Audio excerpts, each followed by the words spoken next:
بسم اللہ الرحمن الرحیم۔ گمنام ہیرو کے معزز ناظرین، السلام علیکم۔ آئیے چلتے ہیں کہانی کی طرف۔ میرے بنگالی ہم سفر نے چند منٹ بعد روانگی کا سگنل دے دیا۔ ہم دونوں گھر سے باہر نکلے تو میرا حلیہ خاصا بدلا ہوا تھا۔ اگر میں زبان نہ کھولتا تو مجھ میں اور مقامی باشندوں میں کوئی تمیز باقی نہ رہتی۔ بس ایک میرا قد ذرا زیادہ لمبا تھا۔ ہم دونوں نزدیکی ریلوے اسٹیشن پر آئے تھے۔ یہاں سے ایک گاڑی سیالدہ کی طرف جا رہی تھی جس کے ذریعے ہم نے سفر کرنا تھا۔ اس درمیان ہمارے درمیان بمشکل دو باتیں ہی ہوئی تھیں۔ شام ڈلے ہم دونوں سیالدہ اتر گئے۔ یہاں سے ہمیں واپس سرحد عبور کرنی تھی۔ میں نے اس کے تعاقب میں قدرے ویران علاقے کی طرف جا رہا تھا۔ قریباً 8-10 میل کا سفر ہم نے پیدل طے کیا۔ یہ سرحد محفوظ بھی تھی اور غیر محفوظ بھی۔ محفوظ یوں کہ دونوں اطراف سے لوگوں کا آنا جانا لگا رہتا تھا اور بھارتی سرحدی محافظ عموماً پاکستان کی طرف سے آنے والوں کی حوصلہ افزائی کرتے تھے، بلکہ انہیں ہر ممکن سہولت اور خبر بھی دیتے تھے۔ غیر محفوظ یوں کہ اس طرف سے واپس پاکستان جانے والوں کو گرفتار کرنے کا تکلف نہیں کیا جاتا تھا اور فوراً گولی مار دی جاتی تھی۔ میرا گائیڈ بہت منجا ہوا کھلاڑی تھا۔ اس کے لیے اس علاقے میں کچھ اجنبی نہیں تھا۔ میں ایک کمانڈو تھا اور اس کھیل کی اونچ نیچ جان سکتا تھا۔ مجھے اندازہ ہو رہا تھا کہ اس نے بہت محفوظ راستہ اپنایا ہے۔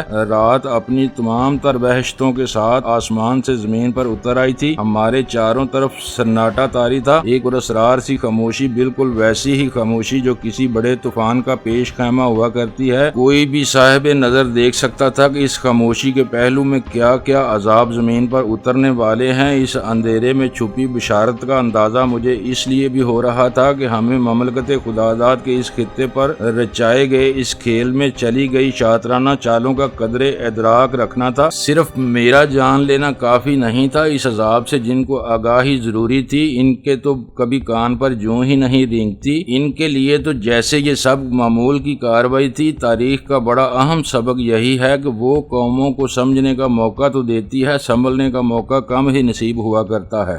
جب اہل دل چلا چلا کر آنے والے عذابوں کی بشارت دے رہے تھے تو ان کا تمسخر اڑایا گیا اور یہی کہا گیا کہ بھارت کبھی ایسی جرت نہیں کر سکتا۔ بھلا کون سوچ سکتا تھا کہ خون اور زمین کا اتنا مضبوط رشتہ اتنی جلدی ٹوٹ جائے گا؟ لیکن ہونی شدنی ایسا ہو کر رہا اور یہ مضبوط رشتے روئی کے گالوں کی طرح دنک کر رکھ دیے گئے۔ رات کے اسرار کا اپنا حسن ہوتا ہے، تب شاید میں بھی اسی حسن کا اسیر ہو رہا تھا۔ اس پراسرار سناٹے کی زبان مجھ سے کچھ کہہ رہی تھی اور میں بڑے خشوع و خضوع سے سن رہا تھا۔ میرا ہم سفر اپنے فن میں طاق تھا۔ وہ مجھے بڑے محفوظ راستوں پر چلاتا، بالآخر اپنی منزل پر لے آیا جہاں پاکستان آرمی کے جوان ہمارے منتظر تھے۔ اپنوں میں لوٹ کر دلی جذبات کا کیا عالم ہوتا ہے، یہ بات صرف مشاہدے میں آ سکتی ہے، بیان نہیں کی جا سکتی۔ اس لمحے جب میں اور میرا ساتھی سرحدی علاقے کی اس پوسٹ پر ایک طرف چارپائیوں پر بیٹھے تھے اور وہاں موجود جوان ہماری خاطرداری کرنے میں لگے تھے تو نہ چاہتے ہوئے بھی میں نے اس سے پوچھ لیا، تمہارا نام کیا ہے؟ پاکستان۔ اس نے ایک لمحہ توقف کیے بغیر بنگالی لہجے میں جواب دیا۔ میں حیرانی سے ٹکر ٹکر اس کا منہ دیکھتا رہ گیا۔ ہاں صاحب، ہمارا نام بھی، کام بھی، دین بھی، دھرم بھی، گھر بار سب کچھ پاکستان ہے، یہی نام ٹھہرا نا ہمارا۔ اس نے میری حیرانی کو محسوس کر لیا تھا۔ بنگالی مسلمان کے منہ سے نکلی اس بات نے مجھے سن کر کے رکھ دیا تھا۔ مجھے یوں لگا جیسے جو کچھ میں دیکھ رہا ہوں اور محسوس کر رہا ہوں وہ سب جھوٹ ہے اور جو اس معصوم بنگالی نے کہا وہ سچ ہے۔ وہی سچ ہے، لیکن کیا ہم اس سچ کا بھرم قائم رکھ پائیں گے؟ تب یہی ایک سوال مجھے کچوکے دیتا رہا۔ میں نے اس کے بعد اس سے کوئی اور سوال نہیں کیا۔ صبح پو پھٹنے سے پہلے میرا ساتھی رخصت ہو گیا۔ ان لوگوں کو پاکستان کی خدمت اپنوں سے چھپ کر کرنا ہوتی تھی۔ اگر کسی مقامی غدار کو یہ علم ہو جاتا کہ کوئی بنگالی پاکستانی فوج سے تعاون کر رہا ہے تو تقریب کار اسے جان سے مار دیتے۔ نہ صرف اسے بلکہ اس کے ساتھ کئی اور بے گناہوں کو بھی اپنی جان سے ہاتھ دھونے پڑتے۔ اس کا گھر اس سرحدی علاقے میں تھا۔ صبح کاذب کی روشنیاں جب سہمی ہوئی فضا کو طفل تسلیاں دے رہی تھی، عین ان لمحات میں ایک ہیلی کاپٹر نزدیک ہی موجود ایک قدرے میدانی علاقے میں اترا۔ مجھے جیپ میں بٹھا کر وہاں تک پہنچایا گیا، پھر وہی ہیلی کاپٹر مجھے لے کر ڈھاکہ کی طرف پرواز کر گیا۔ ڈھاکہ کی طرف جاتے ہوئے بالکل نامحسوس سے انداز سے میرے لاشعور میں کہیں محفوظ عظمیٰ کی شبیہ انگڑائی لے کر بیدار ہو گئی۔ ہیلی کاپٹر کے پرشور انجنوں زنجیروں کی آواز کہیں پیچھے رہ گئی اور ناریل کے جھنڈ سے بارش میں بھیگی بنگالی ساحرہ میرے سامنے آہنی پردے کی طرح تان کر کھڑی ہو گئی۔ میں اس پردے کے پار کچھ نہیں دیکھ سکتا تھا، کچھ نہیں سوچ سکتا تھا۔ عظمیٰ میں کوئی ایسی بات تھی، کوئی ایسا افشا ہونے والا راز تھا جس نے جادو کی طرح مجھے مسخر کر لیا۔ اس کی گفتگو میں ایک بے نام سی خوشبو چاندنی کی طرح موجود تھی۔ وہ بہت شرمیلی، بہت گہری لڑکی تھی، کم امیز اور کم آباد۔ یہ لڑکی کسی نہ سمجھ آنے والے سوال کی طرح میرے ذہن میں الجھ کر رہ گئی تھی۔ میں اسے سوچنا نہیں چاہتا تھا لیکن ایسا کرنے پر مجبور تھا۔ ہم بسا اوقات کتنے مجبور ہو جاتے ہیں۔ شاید مقہور بھی۔ ہیلی کاپٹر ڈھاکہ چھاؤنی میں لینڈ ہوا تھا۔ میرے استقبال کے لیے میرے سر اور کرنل صاحب یہاں موجود تھے۔ میرے لیے خوش آئند بات یہ تھی کہ میری محنت راس آئی اور جن کاغذات کے حصول کے لیے میں نے جہنم کی اس آگ میں چھلانگ لگائی تھی وہ میری آمد سے پہلے یہاں پہنچ چکے تھے۔ ویل ڈن بوائے، بوڑھے کرنل نے، جس کے چہرے پر چڑھی مونچھیں اس کے جوان ارادوں کی گماز تھی، میری پیٹھ ٹھونکتے ہوئے کہا۔ میں نے جواب میں کچھ نہ کہا۔ دل کی زبان رابطے کی مضبوط ترین زبان ہے۔ مجھے علم تھا کہ میرے جذبات بڑے احسن شکل میں ان تک منتقل ہو چکے ہوں گے۔ شام تک کا وقت میں نے آفیسرز میس میں سو کر گزارا۔ پھر ایک جیپ مجھے میرے آفس تک چھوڑ آئی۔ میں نے سب سے پہلے اپنی ڈاک کی فکر کی۔ اگلے ہی روز والدہ کی طرف سے خط آیا تھا۔ میں نے تحریر پہچانتے ہی بے چینی سے لفافہ چاک کیا۔ لفافے کے اندر موجود سفید کاغذ پر مہربان سطریں مجھے ممتا کی آغوش میں لے جا رہی تھیں۔ وہ دن شاید زندگی کے خوش قسمت ترین دنوں میں سے ایک تھا۔ والدہ نے لکھا تھا کہ تمہاری بہن حسن آرا کی رخصتی طے پا گئی ہے۔ اللہ تعالیٰ نے مجھے اتنے بڑے انعام سے نوازا تھا جو میرے وہم و گمان میں بھی نہیں تھا۔ اس روز مجھے ادراک ہوا کہ اس ہاتھ دو اور اس ہاتھ لو کے اصول پر قدرت کتنی سختی سے عمل پیرا ہے۔ بہن کی رخصتی 1 ماہ بعد طے پائی تھی۔ مجھے علم تھا کہ میں اپنے ہاتھوں اسے ڈولی میں رخصت نہیں کر سکوں گا۔ میں یہاں اس جیسے لاکھوں بہنوں کے سہاگوں کی سلامتی کی جنگ لڑ رہا تھا۔ یہ محاذ خالی نہیں چھوڑ سکتا تھا۔ شہادت روز بروز بڑھتی چلی جا رہی تھی۔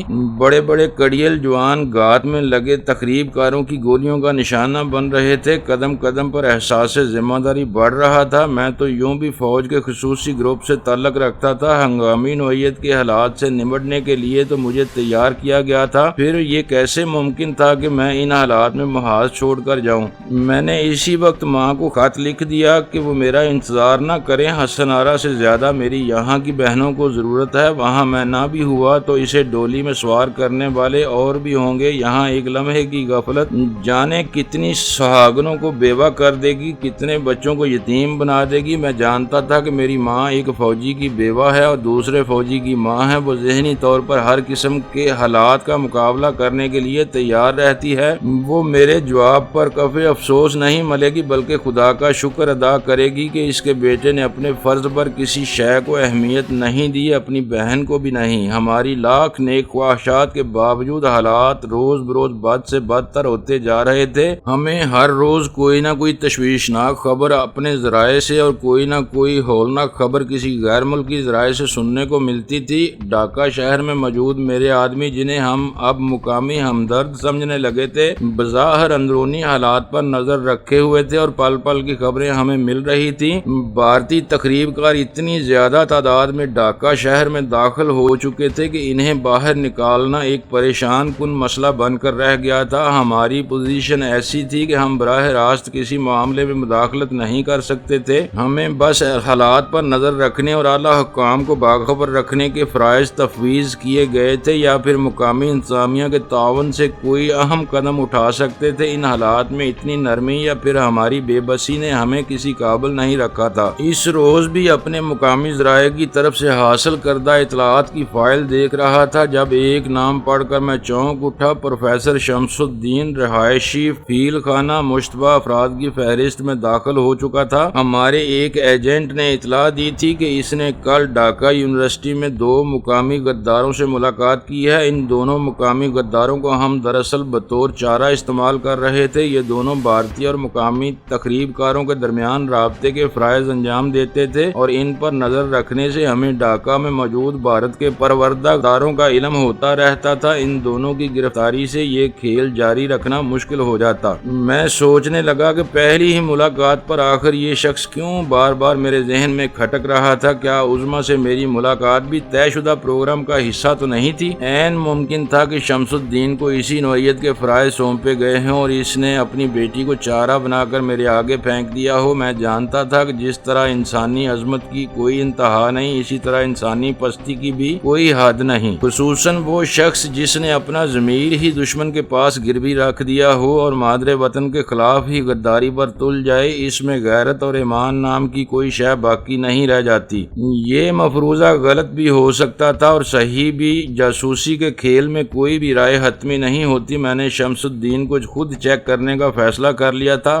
ڈھاکہ یونیورسٹی میں جو گل کھلائے جا رہے تھے مجھے ان کا بخوبی علم تھا۔ ظالموں نے اپنے مذموم مقاصد کے لیے تعلیمی درسگاہوں کے مقدس ماحول کو بھی زہر آلود کر رکھا تھا۔ ڈھاکہ یونیورسٹی تو ان کا گڑھ تھی۔ افسوس تو اس بات کا تھا کہ جانتے بوجھتے ہوئے ہم کچھ کر نہیں سکتے تھے۔ ہمارے تو جیسے ہاتھ باندھ کر رکھ دیے گئے تھے۔ اگلے ہی روز میں فیل خانے کی طرف جا رہا تھا۔ میں نے دانستہ سرکاری جیپ سے اجتناب برتا تھا اور ایک رکشا کے ذریعے یہاں آیا تھا۔ عظمیٰ کے مکان سے کچھ فاصلے پر ہی میں نے رکشا چھوڑا اور اب پیدل اس طرف جا رہا تھا۔ مکان کا باہر دروازہ کھلا تھا۔ میں برآمدے میں چلا آیا اور دروازے پر ہلکی سی دستک دی۔ میری دستک دینے کے بمشکل 1 منٹ بعد ہی مجھے کھڑکی کا پردہ سرکنے کی آواز سنائی دی۔ شاید کسی نے مجھے دیکھا تھا، پھر خاموشی چھا گئی۔ مجھے یوں محسوس ہو رہا تھا جیسے اندر موجود لوگ اس بات کا فیصلہ کر رہے تھے کہ مجھے اندر بلایا جائے یا نہیں۔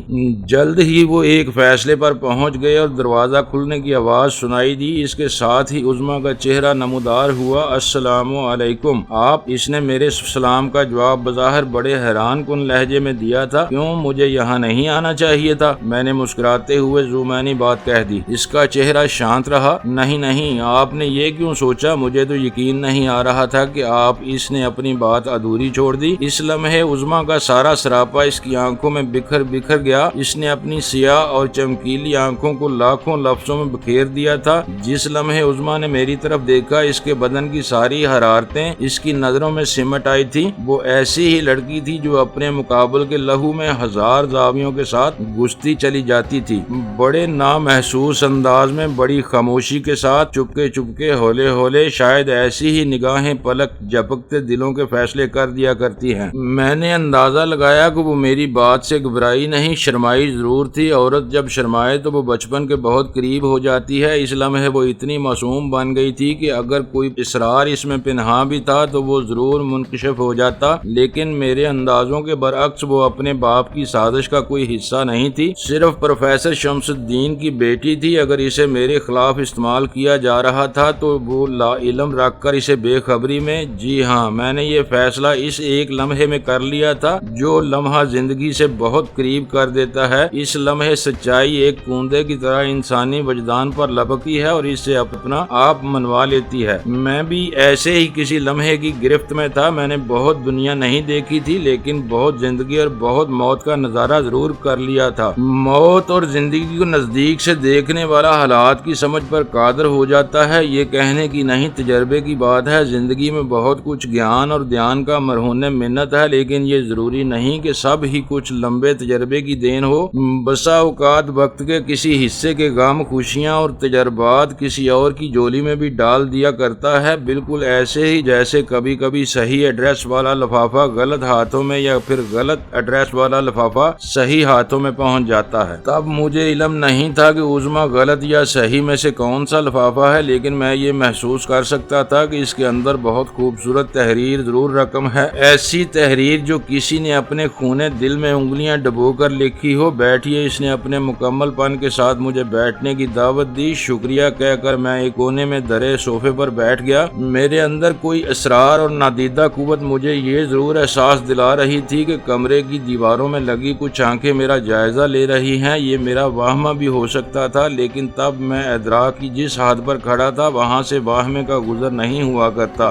باری قدموں کی چاپ میری سماعت سے ٹکرائی اور ساتھ والے کمرے سے کوئی دوسرے دروازے سے باہر نکل گیا۔ دروازہ کھلنے کی آواز بھی سنائی دی تھی۔ شاید یہ کوئی ایسا شخص تھا جو میرے سامنے آنا نہیں چاہتا تھا۔ کون ہو سکتا تھا یہ؟ میں نے ایک لمحے کے لیے سوچا، پھر اپنے ذہن سے اسے جھٹک دیا۔ کوئی بھی ہو، میں نے سوچا، بہرحال وہ مشتبہ رہا ہوگا۔ کیسے ہیں آپ؟ عظمیٰ نے ہمت کر کے پوچھ لیا۔ آپ کیسی ہیں؟ میں نے سوچا، آج آنٹی سے مل لیا جائے۔ کہاں ہیں پروفیسر صاحب؟ میں نے ایک سانس میں 3 باتیں بڑی ہمت کر کے کہہ دیں۔ پاپا تو ابھی آتے ہوں گے، میں ممی کو بلاتی ہوں، اس نے کھڑے کھڑے کہا۔ مجھے اب افسوس ہونے لگا تھا کہ میں نے اس سے یہ سوال کیوں کیا، جو کوئی بھی تھا خود ہی آ جاتا۔ اب وہ چلی جائے گی اور میں نہیں چاہتا تھا کہ وہ جائے۔ وہ بنگالی لڑکی جو زمین کی طرح سانولی، گہری اور زندگی بخش جذبوں کی مالک تھی، میں اس کے قریب سے گیان حاصل کرنا چاہتا تھا۔ اس سے علیحدگی میں باتیں کر کے مجھے خوشی ہوتی تھی، نہ جانے اس لمحے اس ایسے جذبات کو کوئی نام دینے کے لیے کیوں تیار نہیں تھا۔ شاید بعض جذبے بے نام ہی رہیں تو ان کا برم قائم رہتا ہے، رشتہ چاہے کسی بھی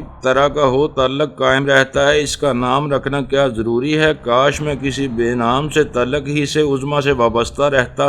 جب اس تعلق کا نام اختیار کیا تو مجھے کتنا خراج ادا کرنا پڑا۔ عظمیٰ کی واپسی اپنی ماں کے ساتھ ہوئی۔ میں نے محسوس کیا کہ پروفیسر کی بیوی نے یہاں اس کمرے میں آنے سے پہلے اپنے چہرے پر کچھ ہلکی پھلکی لیپا پوتی بھی کی ہے۔ خاصی وزادار خاتون دکھائی پڑتی تھی۔ اوہ بیٹے، تم نے بہت اچھا کیا جو آ گئے، میں آج ہی تمہیں یاد کر رہی تھی، اس نے بڑی اپنائیت کا مظاہرہ کرتے ہوئے جھوٹ بولا۔ میں نے سوچا اب آپ سے کوئی تعلق تو ہو ہی گیا ہے، پھر کیوں نہ آپ کی میزبانی سے لطف اندوز ہوا جائے۔ جانے کیوں میرے منہ سے بار بار زومینی سی باتیں نکل رہی تھی، شاید مجھے خود پر اختیار ہی نہیں رہا تھا۔ ارے نہیں، ایسی بھی کیا بات ہے، یہ تمہارا ہی گھر ہے، ہمیں تو بیٹا فخر ہے تم جیسے نوجوانوں پر، ایک اس کا بھائی ہے۔ خیر چھوڑو، ہاں سناؤ، ادھر گھر میں تو سب خیریت ہے نا؟ جی بہت اللہ کا شکر ہے۔ ہم روایتی باتیں کرتے رہے، پھر وہ عظمیٰ کو وہیں بیٹھنے کا کہہ کر خود اٹھ کر چلی گئی چائے بنانے کے بہانے۔ مجھے اس بات پر قطعی حیرانی نہ ہوئی کہ اس نے عظمیٰ کو میرے پاس اکیلی کیوں چھوڑ دیا تھا۔ میں جانتا تھا کہ یہ عورت اپنے خاوند کی رازدار ہے، اور اگر ایسا ہے تو پھر اس نے اپنی دانست میں اچھا ہی کیا تھا۔ آپ نے کبھی اپنے بھائی سے تعارف نہیں کروایا؟ میں نے عظمیٰ کو مخاطب کیا، جس نے دوپٹہ بڑے سلیقے سے اپنے سر پر اوڑھ کر اپنی نظریں سامنے جما رکھی تھیں۔ کمال ہے، اس کا موقع ہی کب ملا، ہماری ملاقاتیں ہوئی ہی کتنی ہیں؟ اس نے اپنے موتیوں سے دانت چمکائے۔ ہاں بھئی یہ بات تو ہے، ہمیں ملتے تو رہنا چاہیے تھا۔ میں نے اپنی بات کا رد عمل اس کے سانولے چہرے پر تلاش کیا، جہاں سرخی کی ایک لکیر پلک جھپکنے میں نمودار ہوئی اور پھر غائب ہو گئی۔ میں عظمیٰ سے اس کے کالج کی باتیں کرتا رہا، اور کوئی موضوع ہی ایسا نہیں تھا جس پر ہم بات کر سکتے، حالانکہ ہم دونوں ہی ایک دوسرے سے کچھ اور قسم کی باتیں کرنا چاہتے تھے۔ میں جانتا تھا وہ مجھ سے وہی کچھ سننا چاہتی ہے جو خود کہنے کی آرزو رکھتی ہے۔ عظمیٰ کی ماں ٹرالی گھسیٹتی اندر لے آئی۔ چائے خاصی پرتکلف تھی، اس نے موسم کی باتیں کرتے ہوئے ہمارے لیے چائے کی پیالیاں بنا کر رکھیں، پھر گھر کی تیار کردہ مٹھائی کی پلیٹ میری طرف بڑھا دی۔ ابھی میں نے مٹھائی بمشکل منہ میں رکھی تھی جب دروازہ کھٹکھٹانے کی آواز سنائی دی۔ پاپا آگے کہتے ہوئے عظمیٰ نے اٹھ کر دروازہ کھول دیا۔ آہا، میری شکل پر نظر پڑتے ہی پروفیسر کی باتیں کھل گئیں۔ ہیلو ینگ مین، اس نے نعرہ لگایا اور بے تکلفی سے مجھ سے بغل گیر ہو گیا۔ میں اس سے بغل گیر نہیں ہونا چاہتا تھا، بادل نخواستہ اس کی خواہش کا احترام کر رہا تھا۔ پروفیسر نے جس بے تکلفی کا مظاہرہ اپنی آمد پر کیا تھا، اسی کے ساتھ وہ مجھ سے باتیں کرنے لگا۔ اس کی گفتگو ابھی تک غیر سنجیدہ تھی، آہستہ آہستہ اس میں سنجیدگی آنے لگی۔ ہم حالات حاضرہ پر باتیں کرنے لگے تھے۔ اس کی بیوی اور بیٹی زیادہ تر ہوں ہاں ہی کر رہی تھی۔ اس گفتگو میں 1-2 مرتبہ ہی اس کی بیوی نے باقاعدہ حصہ لینے کی کوشش کی تھی۔ پروفیسر کلکتے کا مہاجر تھا، اس نے بڑی مکاری سے ابھی تک اپنے اندر کے کوٹ کو چھپایا ہوا تھا اور موجودہ حالات کا بڑا گول مول سا تجزیہ کر رہا تھا، لیکن زیادہ دیر تک وہ اپنے دل کا کوٹ نہ چھپا سکا۔ صاحبزادے، مجھے سیاست تو آتی نہیں، لیکن ایک بات میں ضرور کہوں گا کہ یہاں مشرقی پاکستان کے لوگ ہندو سے کم اور مغربی پاکستان سے زیادہ ناراض ہیں۔ حالانکہ ہم نے پاکستان اسی ہندو کی غلامی سے نجات حاصل کرنے کے لیے حاصل کیا تھا، لیکن اب نہ جانے کیوں اس کی غلامی کو اپنے مغربی پاکستانی بھائیوں کی غلامی پر ترجیح دینے لگے ہیں۔ اس نے بڑی مکاری سے مسکراتے ہوئے میرا رد عمل جاننا چاہا۔ جب وہ یہ باتیں کر رہا تھا تو میں نے عظمیٰ کے چہرے پر ناگواری اور اس کی ماں کے چہرے پر گھبراہٹ کے آثار دیکھے تھے۔ دونوں کے متضاد رویے کوئی اور ہی کہانی سنا رہے تھے۔ یہ کوئی نئی سوچ نہیں ہے، کوئی نئی بات نہیں ہے، ہمارے ماضی میں اس کی بہت سی مثالیں موجود ہیں۔ آج سے صرف 25 سال پہلے مسلمانوں کی بہت بڑی اکثریت نے قائد اعظم کی مخالفت کی تھی، قیام پاکستان کی مخالفت کی تھی۔ شاید لاشعوری طور پر وہ لوگ ہندو کی غلامی ہی کو نجات کا راستہ سمجھ رہے تھے، لیکن تاریخ نے ثابت کر دیا کہ وہ دھوکے کا شکار ہوئے تھے، انہیں ورگلایا گیا تھا۔ میں نے سنجیدگی اختیار کی کی وہ اور بات تھی یار، میں تاریخ کا استاد ہوں، تم تاریخ کو تو گڈ مڈ نہ کرو، تم پنجابی لوگ ہو بڑے سیانے، اپنے مطلب کی بات تو فوراً نکال لیتے ہو۔ اس نے زوردار کہہ لگایا، مجھے اندازہ تھا کہ وہ کھوکھلی ہنسی ہنس رہا ہے۔ پروفیسر صاحب، میں تاریخ کا طالب علم ہوں، شاید آپ جیسی استادی سے بات نہ کر سکوں، لیکن ایک بات ضرور کہوں گا کہ جو لوگ اپنے گھر کی لڑائی کا فیصلہ باہر کے چودھریوں سے کروائیں وہ ہمیشہ خسارے میں رہتے ہیں۔ پنجابی نے بنگالی پر ظلم کیا یا بنگالی نے پنجابی پر، اس کا فیصلہ ہمیں آپس میں ہی کرنا ہے۔ اگر ہم یہ لڑائی باہر لے گئے تو نقصان دونوں کا ہوگا۔ بھائی جب آپس میں فیصلہ نہ ہو تو کسی پنچایت میں تو لے جانا ہی پڑتا ہے۔ پروفیسر کی بیوی نے لقمہ دیا، چوروں کی پنچایت میں نہیں، اپنے گاؤں کی پنچایت میں جہاں سب ایک دوسرے کے مزاج سے آشنا ہوتے ہیں۔ میں نے کہا، یار ایک بات تو مانو گے استاد کہ بھارت کا مسلمان ہندو سے شاکی نہیں ہے۔ پروفیسر نے کہا، تاریخ میں اس سے بڑے جھوٹ کا ثبوت ہی نہیں ملتا۔ میری بات نے پروفیسر کے چہرے کا رنگ بدل دیا۔ اگر آپ یہ سمجھتے ہیں کہ وہاں مسلمان اپنی حیثیت کے ساتھ زندہ ہے تو مجھے آپ کی تاریخ شناسی پر شبہ ہے۔ پروفیسر صاحب یاد رکھیے، ہندو کبھی سیکولر مزاج نہیں ہو سکتا، تعصب اس کی رگ رگ میں سمایا ہے۔ آپ جانتے ہیں بابو راؤ پٹیل نے کہا تھا کہ ابو کلام اور رفیع احمد قدوائی میں صرف ایک کمی ہے کہ وہ مسلمان ہیں، ورنہ کیا کانگریس کا سربراہ بھارت کا سربراہ نہیں بن سکتا؟ چھوڑیے جی، آپ نے کیا کلاس روم لگا لیا، کبھی تو کسی اور موضوع پر بات کر لیا کیجیے، ہر وقت سیاست کیا رکھا ہے اس میں؟ گاگ بنگالن ہیڈ مسٹریس نے میرا رخ پہچان کر بہترین ڈپلومیسی اختیار کی۔ واقعی یار ہم تو خاصے سنجیدہ ہو رہے ہیں، پروفیسر نے کہا اور پھر خود ہی مکاری سے کہا لگایا۔ بات کا رخ بدلنے کے لیے اس نے مجھے یکے بعد دیگرے 3-4 لطیفے سنا دیے۔ میں بے دلی سے مسکراتا رہا، ایسا ضروری بھی تھا، میں نہیں چاہتا تھا کہ اسے یہ احساس دلاؤں کہ اس کے کالے کرتوت ہمارے علم میں آ چکے ہیں۔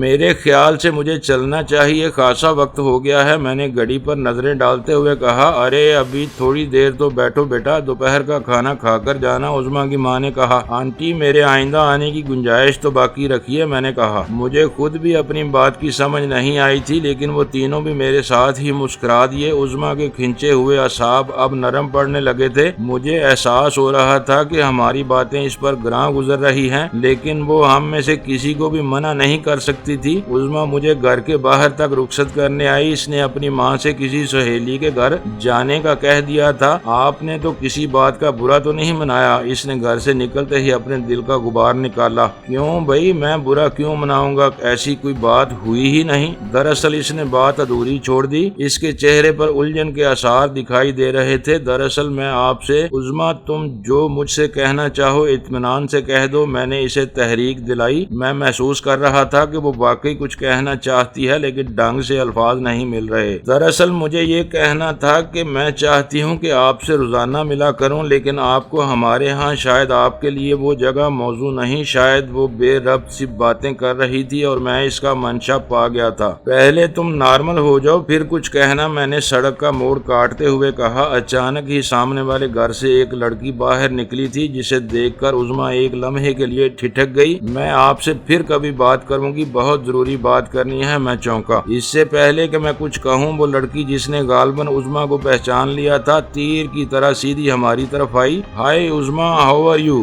اس نے بڑی بے باکی سے عظمیٰ کے کندھے پر ہاتھ مارا۔ Okay fine. عظمیٰ گھبرا گئی۔ آپ ہیں مسٹر شیر افغن، یہ ہے نیلما۔ اس نے ہمارا تعارف کرایا۔ ہیلو۔ اس نے میری طرف ہاتھ بڑھایا۔ ہیلو۔ مجھے بادل نخواستہ ہاتھ ملانا پڑا۔ میں تمہاری طرف ہی آ رہی تھی عظمیٰ، شاید اس سے زیادہ ہماری آپس کی گفتگو پسند نہیں کرتی تھی۔ میں نے بھی اسی وقت فی الوقت اس کے حال پر چھوڑنا ہی مناسب سمجھا تھا، حالانکہ اس نے آخری بات کہہ کر میرا تجسس بہت بڑھا دیا تھا۔ میں چلتا ہوں۔ اوکے، جلدی ملیں گے، عظمیٰ نے فوراً ہی کہا۔ اچھا، خدا حافظ۔ مجھے ڈر تھا کہ کہیں اس کی سہیلی پھر میرے طرف ہاتھ نہ بڑھا دے۔ آپس میں بڑی متضاد سوچیں لیے پہنچا تھا۔ مجھے پروفیسر اور اس کی بیوی کی بد باطنی پر تو شک نہیں رہا تھا۔ معزز ناظرین، لائک کریں، شیئر کریں اور کمنٹس باکس میں پاک آرمی زندہ باد، پاکستان پائندہ باد کا نعرہ ضرور درج کر کے اپنے ملک پر فخر کریں اور پاکستان کی بنیادیں مضبوط کرنے میں اپنا کردار ادا کریں۔ ویڈیو دیکھنے کا شکریہ۔ معزز ناظرین اپنا خیال رکھیے گا اور ہمارے چینل کا بھی۔ ISI پاک آرمی زندہ باد، پاکستان پائندہ باد۔